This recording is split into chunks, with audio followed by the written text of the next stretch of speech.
अस्सलामुअलैकुम दोस्तों, खुशामदीद है मेरे चैनल जॉब वर्ल्ड पीके में। आज हम बात करने जाएंगे एफपीएससी की जो नई एडवर्टीजमेंट आई है उसमें कौन कौन सी पोस्ट है, उसको समझा कैसे जाता है एंड अप्लाई कैसे करना है, तो सभी के बारे में बात करेंगे। सबसे पहले हम गूगल पर जाएंगे, एफपीएससी की वेबसाइट को सर्च करेंगे एंड देन हमें ये एक एडवर्टीजमेंट मिल जाती है उसकी वेबसाइट पर। तो सबसे पहले हम ये देखते हैं कि एडवर्टीजमेंट नंबर कौन सी है। तो ये देखिए 14 एडवर्टीजमेंट है और 2023 की है। लास्ट डेट जो है इसकी 18 है, मतलब 18 दिसंबर से पहले ही या 18 दिसंबर को लास्ट डेट होगी अप्लाई करने की। और उसके बाद खुदा हम केस नंबर देखते हैं, ये ज़रूरी है। इसका मैं बता दूंगा कि ये कहाँ पर लाजमी पड़ता है। तो सबसे पहली पोस्ट जो है वो एरिया एजुकेशन ऑफिसर की है। मैं आपको पहले ये वाला समझा दूंगा, बाकी सभी इसी तरह समझे जाते हैं। यहाँ पर उसका नाम लिखा जाता है एक पोस्ट का। यहाँ पर उसकी स्केल लिखी जाती है कि 19 पोस्ट है, और यहाँ पर या तो परमानेंट लिखा जाता है या फिर कॉन्ट्रैक्ट टेम्प्ररी लिखा जाता है। और यह federal directorate of education, ministry of federal education and professional training में है। तो मतलब आपकी जॉब यहाँ पर लगेगी। एंड देन मिनिमम क्वालिफिकेशन यहाँ पर मांगी जाती है कि आपकी एक्सपीरियंस या क्वालिफिकेशन क्या दरकार है। तो उसके लिए यहाँ पर लिखा है कि सेकेंड क्लास और ग्रेड सी मास्टर डिग्री, मतलब आपने 60% मार्क्स भी अगर लिए हों आई गेस, तो आप यहाँ पर इसके लिए अप्लाई कर सकते हैं। आपकी डिग्री पर ग्रेड सी लिखा हो तो आप अप्लाई कर सकते हैं। या फिर equivalent qualification from a university recognised by HEC. So HEC की कोई भी मुंसलिक शुदा यूनिवर्सिटी से अगर आपने 16 ईयर ऑफ एजुकेशन की हो, मास्टर्स वगैरह की हो, तो आप अप्लाई कर सकते हैं। कौन सी चीज़ में? अगर आपने फाइनेंस में की हो, अकाउंट्स में की हो, मैनेजमेंट में की हो, इकोनॉमिक्स में की हो, public policy, public administration, law, education, leadership and management, इन चीज़ों में मोस्टली मैनेजमेंट स्टडीज़ या फिर अकाउंटिंग एंड फाइनेंस वाली जो स्टडीज़ हैं, इसमें अगर आपने वो की हो, मास्टर्स की हो, सपोज़ बीबीए हो गई, तो इस तरह की तभी आप अप्लाई कर सकते हैं। दूसरी क्या चीज़ चाहिए इसी के साथ ही आपको, दूसरी चीज़ जो होनी चाहिए आपके पास वो है 12 years post qualification experience in the field of management, education management, accounting, finance, public policy, public administration, education policy and management. मतलब कि आपके पास 12 साल का तजुर्बा होना चाहिए। अब ज़रूरी नहीं है ये हर पोस्ट में आ जाए, कुछ में ज़रूरी नहीं होता है, कुछ में बस सिर्फ 16 ईयर्स ऑफ एजुकेशन ही चाहिए होती है। बैचलर्स वगैरह भी अप्लाई कर सकते हैं, लेकिन ये चूँकि 19 स्केल की पोस्ट है तो लाजमन आप पे एक्सपीरियंस मांगी जा रही है। अब इसके लिए एज लिमिट क्या है? कम से कम आपकी 32 साल एज होनी चाहिए और ज़्यादा से ज़्यादा 40 साल होनी चाहिए। और साथ में आपको एज रिलैक्सेशन भी मिलेगी। जिनकी एज मतलब 40 से अबव है तो उनको भी 5 साल मिल सकते हैं। 5 ईयर एज रिलैक्सेशन मिल जाती है, तभी अप्लाई कर सकते हैं। नंबर ऑफ़ वैकेंसीज़ कितनी है यहाँ पर देखें। नंबर ऑफ़ वैकेंसीज़ हर एक के साथ लिखी होती है, तो कुछ के साथ ज़्यादा होती है, जैसे यहाँ पर एक है और यहाँ पर टू है। ठीक है, कुछ के साथ ज़्यादा हो जाती है, कुछ के साथ सिर्फ एक ही होती है। उसके बाद यहाँ पर डोमिसाइल का बोला जाता है कि कौन सी डोमिसाइल वाले अप्लाई कर सकते हैं। तो डोमिसाइल कोटा जो है वो सिंध रूरल वाले ही अप्लाई कर सकते हैं, और वो भी ओपन मेरिट में। कभी कभी सिर्फ स्पेसिफिक लोगों के लिए भी होता है, सपोज माइनॉरिटीज़ के लिए हो गया, सपोज वीमेन के लिए हो गया। सिंध रूरल के होंगे लेकिन वीमेन ही सिर्फ कर सकते हैं। जब ओपन मेरिट हो तो सभी कर सकते हैं, हर एक बंदा कर सकते हैं जिसके पास सिंध रूरल का डोमिसाइल हो। प्लेस ऑफ पोस्टिंग का मतलब ये है कि आपकी जॉब जो है वो इस्लामाबाद में लगी। अब सिंध से होंगे लेकिन आपकी जॉब इस्लामाबाद में लगी, यहाँ पर इस इदारे में। तो ये था समझने की चीज़ थी। फिर इसके बाद इसी तरह हम बाकी पोस्ट को देखेंगे, लेकिन समझेंगे नहीं, सिर्फ देखेंगे। तो ये दूसरी पोस्ट जो है वो असिस्टेंट प्रोफेसर इस्लामियात की है। 18 ग्रेड है, इसमें ऑब्वियसली आपसे वो मांगी जाएगी एक्सपीरियंस एंड एजुकेशन। फिर है staff officer grade 2, biomedical technology, radio pharmacist, radio chemist. इस रिलेटेड फील्ड्स में अगर आपके पास हुई तो इसके 2 पोस्ट हैं। प्लेस ऑफ पोस्टिंग कभी भी हो सकती है, सिर्फ सिंध वाले ही अप्लाई कर सकते हैं। नहीं, पंजाब वाले भी, पंजाब, एक पंजाब का है और एक सिंध का है। फिर है कार्डिक परफ्यूशनिस्ट, और ये 17 ग्रेड है, मतलब एक्सपीरियंस ज़रूरी नहीं है। यहाँ पर देख सकते हैं कि सिर्फ 16 ईयर ऑफ एजुकेशन चाहिए, और एक्सपीरियंस का कुछ भी नहीं कहा गया है। आपकी एज 20 to 30 होनी चाहिए बस।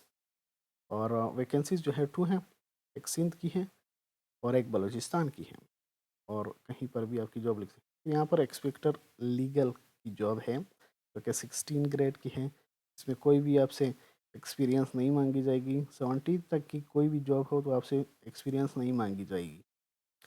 कुछ ख़ास इदारों में मांगी जाती है, लेकिन वो यूजुअली नहीं मांगी जाती है।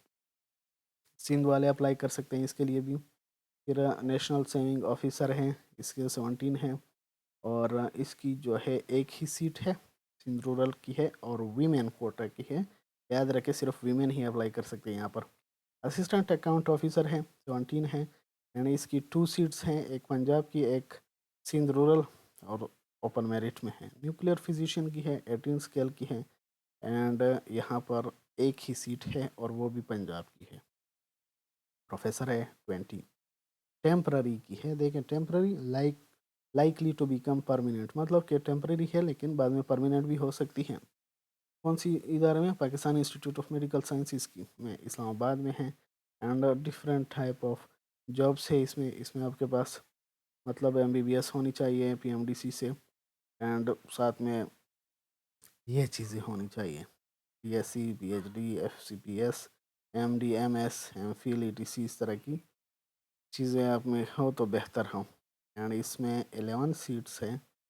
एंड डोमिसाइल जो है पंजाब की है, एक सीट सिंध की है, एक सीट तीन सिंध रूरल की, एक सीट है सिंध अर्बन की। 3 सीट्स हैं खैबर पख्तूनख्वा की, एक सीट खैबर पख्तूनख्वा की, 3 सीट्स है बलूचिस्तान की, एक सीट है, और एक्सपार्टा की भी एक सीट है। इन चीज़ों में है, यहाँ पर देख सकते हैं anaesthesia, cardiac surgery, dermatology, energy, इस तरह की रिलेटेड स्टफ में है। फिर duty director, deputy director engineer 18 scale की है, और इस्लामाबाद में इसकी जॉब लगी तो पंजाब कोटा वाले अप्लाई कर सकते हैं। बॉयलर इंजीनियर जो है 18 स्केल की है और पंजाब वाले अप्लाई कर सकते हैं। फिर असिस्टेंट इंजीनियर हैं, टेम्पररी है लेकिन परमानेंट हो सकती है। Pakistan institute of medical sciences में, एंड ओपन मेरिट है लेकिन पंजाब वाले अप्लाई कर सकते हैं। फिर फिजियोथेरापिस्ट है, एंड 17 स्केल है, सिंध वाले अप्लाई कर सकते हैं, एंड पंजाब वाले भी। 2 सीट्स हैं। मेडिकल टेक्नोलॉजिस्ट है, टेम्पररी है लेकिन परमानेंट हो सकती है, एंड इसमें वैकेंसीज है 4 है, तो पंजाब सिंध खैबर पख्तूनख्वा वाले अप्लाई कर सकते हैं, लेकिन सिंध रूरल वाले। इंस्ट्रक्टर इंग्लिश सिर्फ फीमेल्स के लिए है, टेम्पररी है।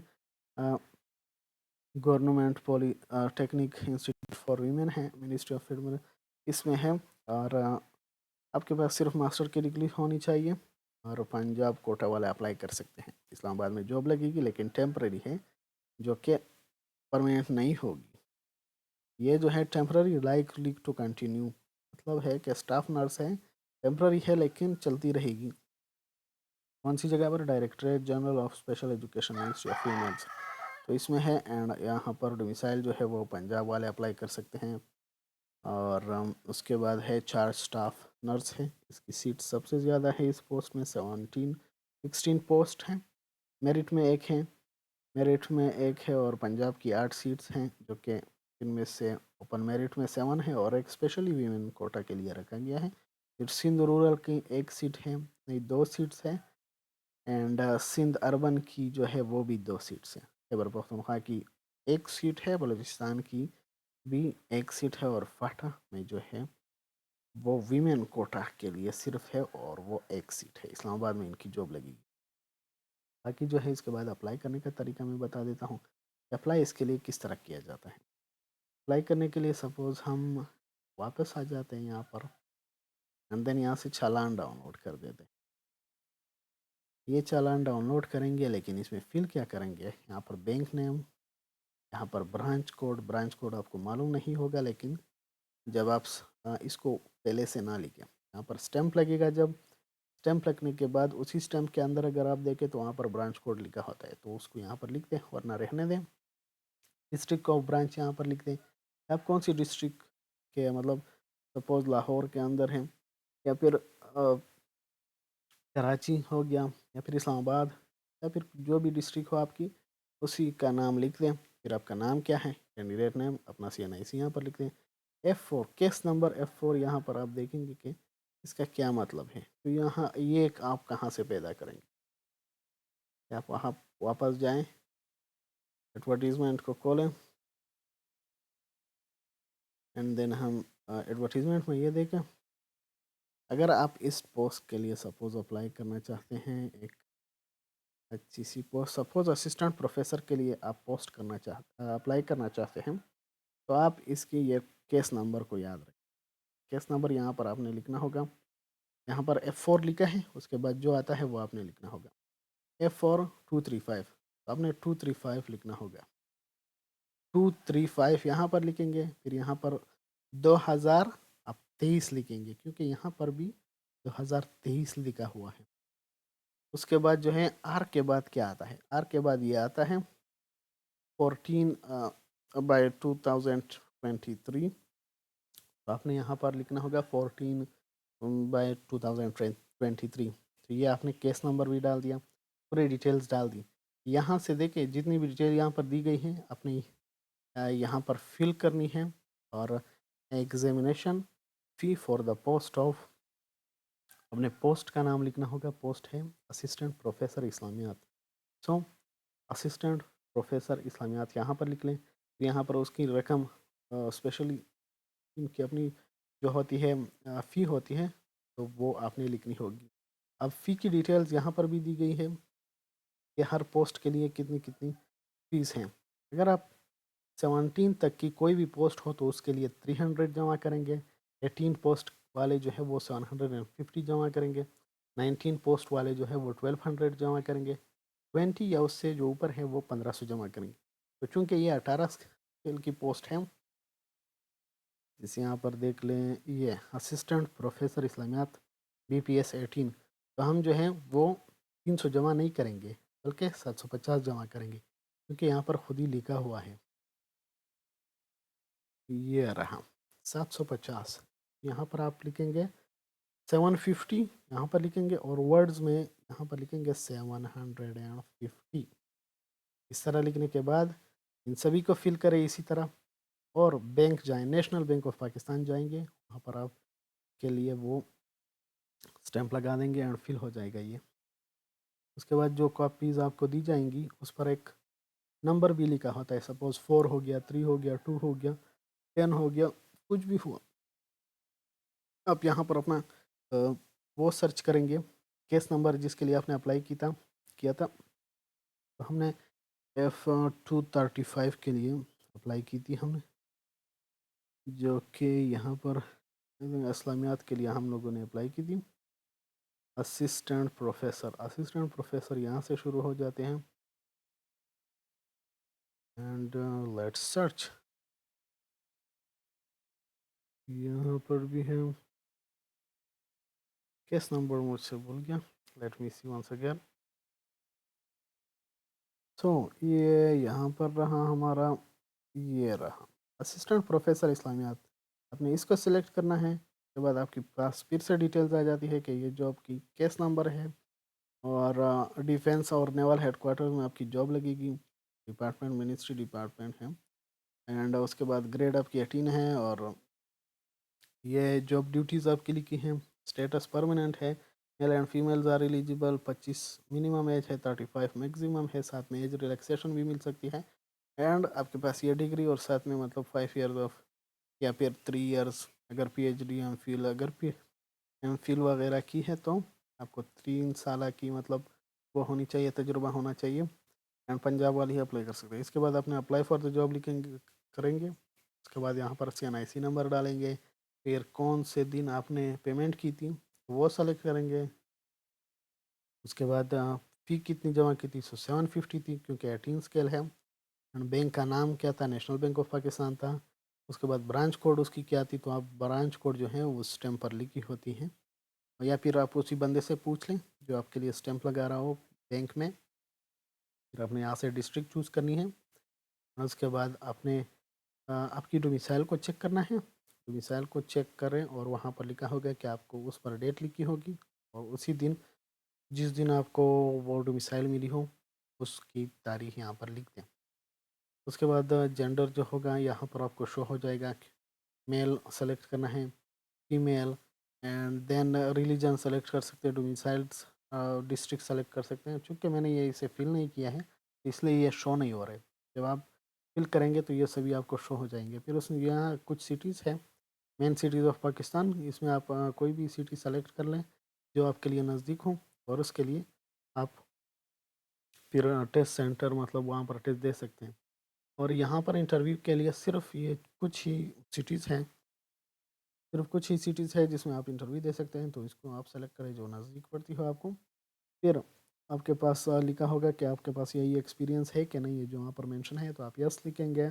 एंड आपको ट्रांसक्रिप्ट कब मिली थी, तो आपको जैसे सपोज 16 ईयर्स ऑफ एजुकेशन हो तो उसकी ट्रांसक्रिप्ट बता दिए, अगर एमफिल की हो तो वो ट्रांसक्रिप्ट बता दें, अगर पीएचडी की हो तो उसकी मतलब ट्रांसक्रिप्ट, या फिर वो जो मिला हो डिग्री जब मिली हो तो आप उसकी डेट लगा दें यहाँ पर। उसके बाद आप गवर्नमेंट सर्वेंट है या नहीं है, अगर है तो यस कर दें, नहीं है तो नो कर दें। यहाँ पर ये कोड लिखेंगे, यहाँ पर लिखेंगे 32646, यहाँ पर लिखने के बाद proceed to the next step करेंगे। वहाँ पर आपने फिर से CNIC डालनी होगी, and information date of birth वगैरह डालनी होगी, और उसके बाद आप जो है अप्लाई फॉर द पोस्ट करेंगे। इस तरह अप्लाई हो जाती है आपकी, और बाकी कुछ मसला नहीं होता। फिर कुछ महीनों बाद आपके पास वो आ जाती है, आपकी रोल नंबर आ जाती है और आप टेस्ट दे सकेंगे। याद रहे कि यहाँ पर कुछ टाइम दिया होता है, इस टाइम के अंदर ही आपने अप्लाई करनी होती है, इस फॉर्म को फिल करना होता है। अगर टाइम ख़त्म होने से पहले आपने अप्लाई नहीं की तो ये पेज फिर से रिफ़्रेश हो जाता है इस तरह, जैसे इस तरह, और आपकी जो भी डिटेल्स आपने सपोज़ कुछ आधा फॉर्म फिल किया हो वो भी ख़त्म हो जाएगा, और आपने फिर से शुरू से करना होता है। तो 9 मिनट के अंदर ही, 10 मिनट के अंदर ही आपने ये अप्लाई करनी होती है। जल्दी करिए, और लास्ट डेट इसकी 18 है, तो जल्दी करें। और बाकी अगर वीडियो पसंद आए तो ट्राई